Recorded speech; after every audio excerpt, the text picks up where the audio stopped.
dulu ya.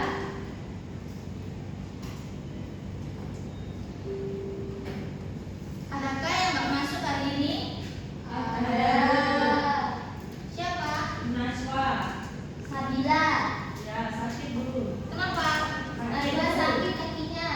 Sabila? Sabila nggak tahu telat. Berarti dua ya yang nggak masuk, Sabila dan Najwa. Yang Mbak Adel. Kenapa Adel? Nggak tahu Bu. Belum ada sih. Ada suratnya? Belum dulu. Belum Bu. Oke, nanti kalau ada suratnya kasih ke Ibu ya, sekretaris. Oke. Oke, sebelum kita memulai pelajaran pada pagi hari ini, ada yang masih ingat nggak pelajaran dari pertemuan kemarin kita mempelajari tentang apa? Sosialisasi. Salah. Ada yang masih ingat nggak apa yang pelajaran kita minggu lalu? Konektivitas antar ruang Indonesia. Betul sekali Mbak Sabita. Kemarin kita masih mempelajari tentang konektivitas antar ruang.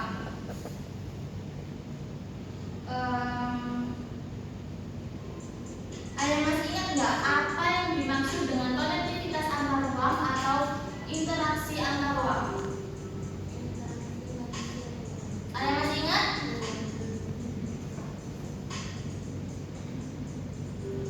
Masih tahu. Ingat-ingat.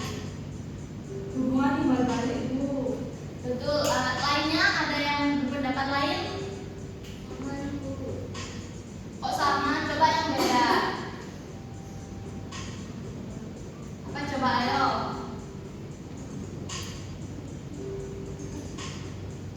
Mbak Saidia apa? Sama Bu. Apa? Sama itu apa? Apa yang dimaksud dengan konektivitas antar ruang atau interaksi antar ruang? Hubungan timbal balik. Oke, Mbak Elsa? Perpindahan dari satu ruang ke ruang lainnya. Iya, betul sekali. Jawabannya nggak ada yang salah. Jadi interaksi antar ruang itu adalah interaksi antar wilayah satu dan wilayah lainnya yang dipengaruhi oleh keadaan geografis untuk saling melengkapi kebutuhannya masing-masing wilayah. Oke? Ya. Kemudian ada berapa bentuk-bentuk dari konektivitas antar ruang? Ada yang tahu? Ada berapa?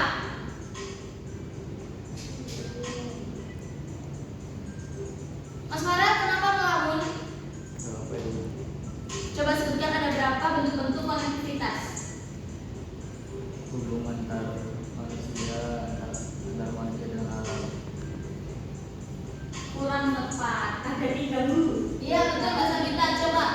Mobilitas penduduk, komunikasi dan transportasi budaya. Betul atau tidak Bu? Iya betul, tapi ada kurang satu lagi ya. Jadi bentuk-bentuk konektivitas antar ruang itu ada 3. Yang pertama yaitu infrastruktur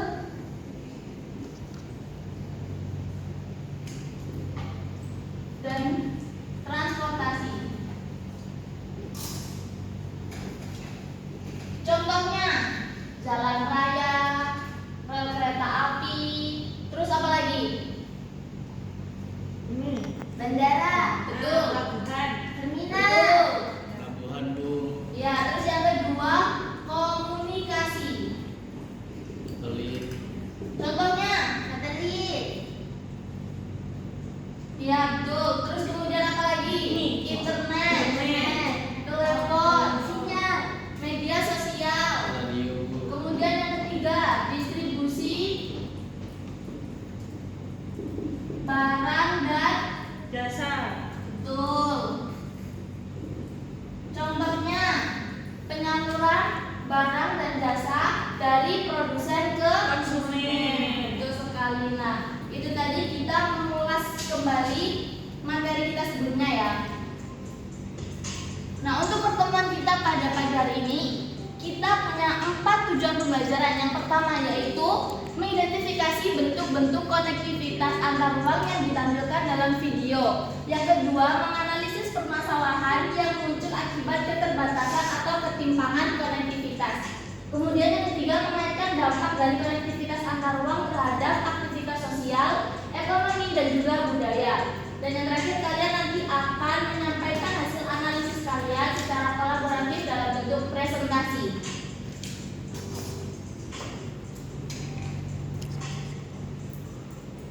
Selanjutnya, ini mau tanya, pernah nggak kalian mengalami keterlambatan pengiriman barang? Pernah. Nah, cewek-cewek ini biasanya suka check out Shopee. Iya, Bu. Iya, Bu. Sering, Bu. Menurut kalian kenapa Itu. bisa terjadi keterlambatan pengiriman Itu. barang? Cara tukar paket. Kalau saya itu gara-gara kebanjiran, jadi terhalang. Oke. Selanjutnya ada nggak? Karena apa? Dikirimnya tuh dari paket sini ke sini, paket sini ke sini. Oh, jadi jauh ya. Ya. Kemudian apa lagi? Pergi di maling Bu.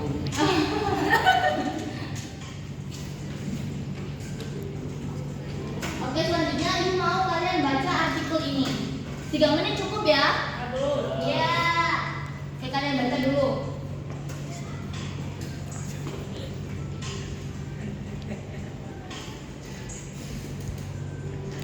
Sudah? Sudah.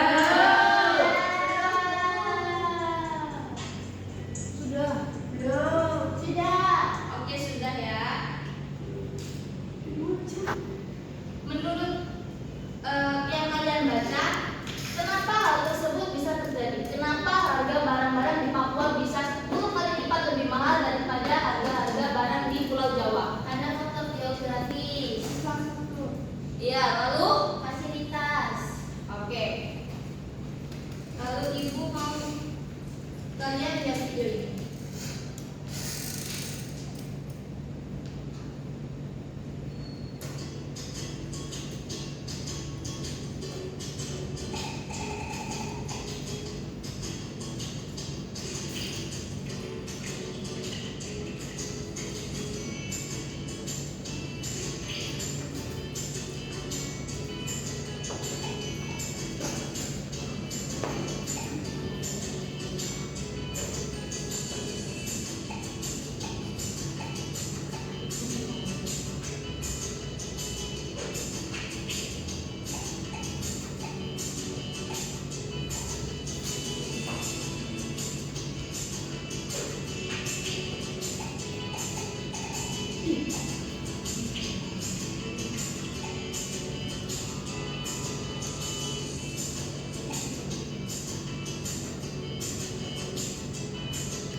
Oke, sekarang ibu mau tahu deh pendapat kalian. Coba kalian bandingkan infrastruktur di Indonesia 10 tahun yang lalu sama yang sekarang. Ada nggak perbedaannya? Ada.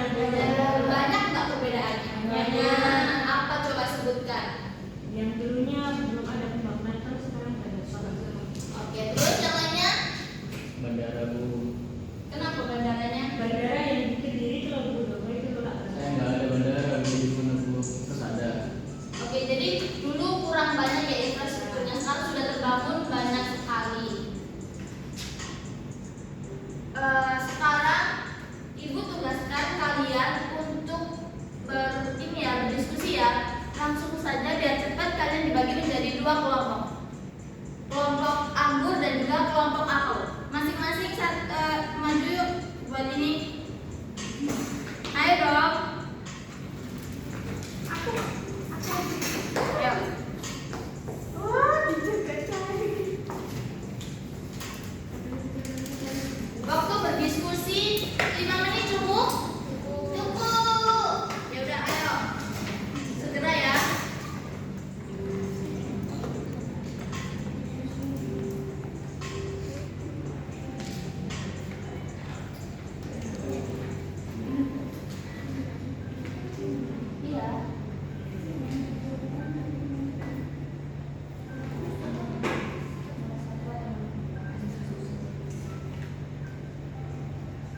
Bisa? Ya, ada Bu.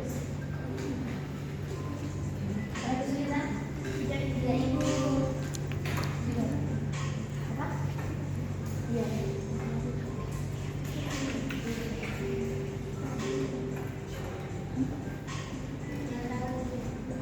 Sudah ya, ada kesulitan? Ada Ibu.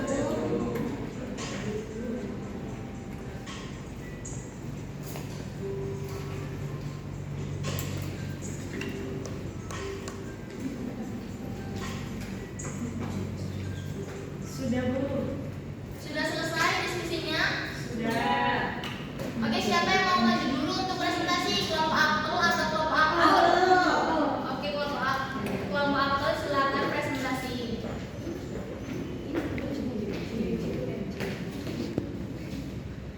Assalamualaikum warahmatullahi wabarakatuh. Waalaikumsalam warahmatullahi wabarakatuh. Saya perwakilan dari kelompok apel ingin mempresentasikan hasil dari diskusi kelompok kami.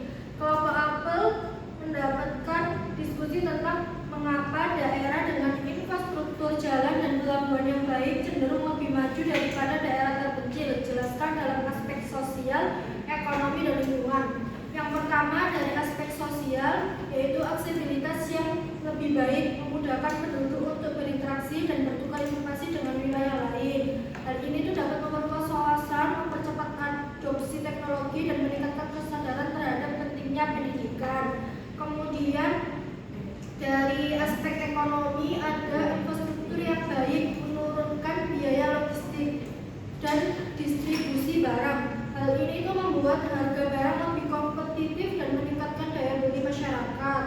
Kemudian dari aspek lingkungan, pembangunan infrastruktur yang baik menggunakan pengelola lingkungan yang lebih efektif seperti pengangkutan sampah, distribusi air bersih, dan pengelolaan limbah. Jadi itu tadi ya faktor-faktor yang membuat infrastruktur baik itu lebih maju daripada infrastruktur yang belum baik. Oke.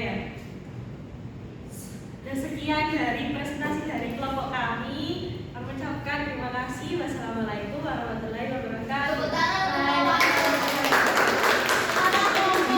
anggur nih, ayo presentasikan hasil diskusi kalian.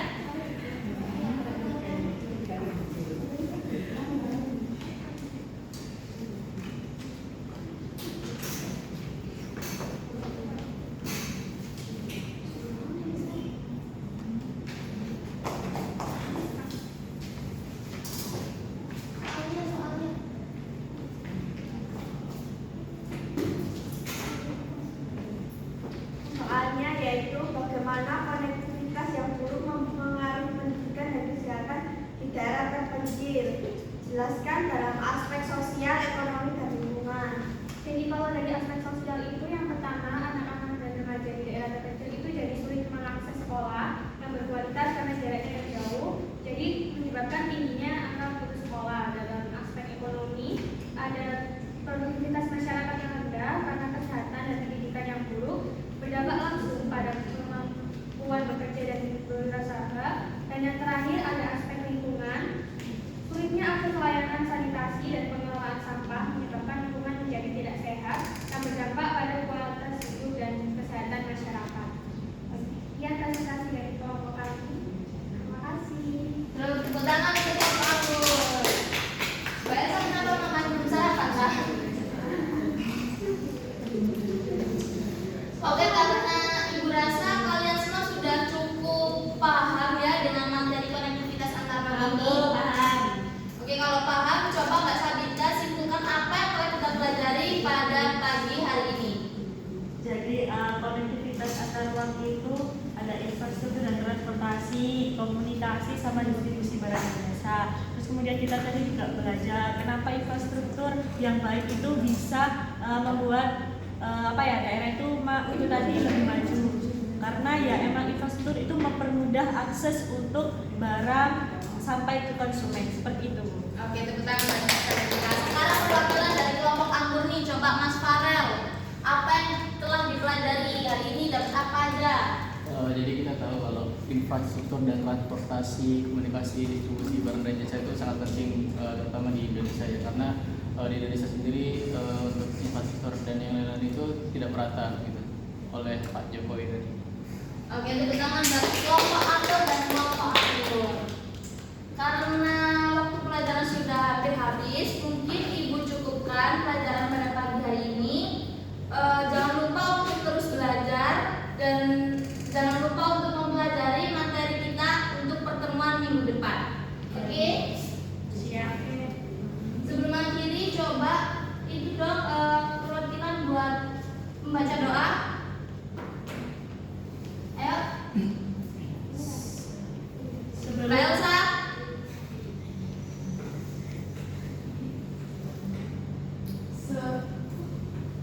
saya saja Bu. Oke, Mbak Sabita. Sebelum kita mengakhiri pembelajaran anak kami, kita berdoa menurut kepercayaan masing-masing